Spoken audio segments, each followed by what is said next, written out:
จงเสือความดีที่เฮาทำจงเสือกรรมดีที่เฮาสร้างพระพุทธเจ้าสอนไว้ว่าเสือผลของกรรมคือการกระทำของเฮาฉะนั้นกรรมใดก็ดีที่เฮาเหตุที่เฮาสร้างเฮาต้องเสือในสิ่งนั้นเสือว่าสวรรค์มีจริงนรกมีจริงเสือว่ามื้อนี้มีจริงและมื้ออื่นมีจริงเช่นเดียวกับเฮาเสือว่าบุญมีจริงบาปก็ต้องมีจริงเพราะฉะนั้นพวกเฮาทั้งหลายต้องเสือกรรมที่เฮาเหตุคือการกระทำสิ่งที่เฮากระทำลงไปเป็นสิ่งที่เฮาเหตุขึ้นมาจากจิตใจยอมเคียงคู่กับเฮาไปเสมอพระอาจารย์มีธรรมะดีๆมาฝาก4ข้อเสมออธิษฐานธรรมคือ1ให้พวกเรามีปัญญา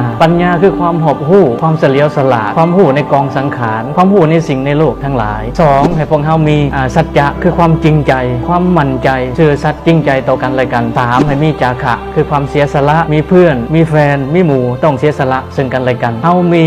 ทรัพย์มีสมบัติเฮาเสือในพุทธศาสนาต้องเสียสละทรัพย์สมบัติของตัวเองเพื่อประโยชน์ส่วนรวมนั่นคือเป็นจาคะ4อุปสมะคือเป็นการเสียสละขาศึกศัตรูที่เป็นศึกศัตรูต่อความสงบต่อจิตใจเฮาควรหาในสิ่งเหล่านั้นแล้วสร้างความดีเพื่อเฮ็ดให้จิตใจสงบเมื่อจิตใจสงบเฮามีความเบิกบานเฮามีความผ่องใสเฮามีความดีต่อกายฉะนั้นคนจะมีเพอร์เฟคต์ต่อชีวิตคนนั้นจะสมบูรณ์แบบเจริญพร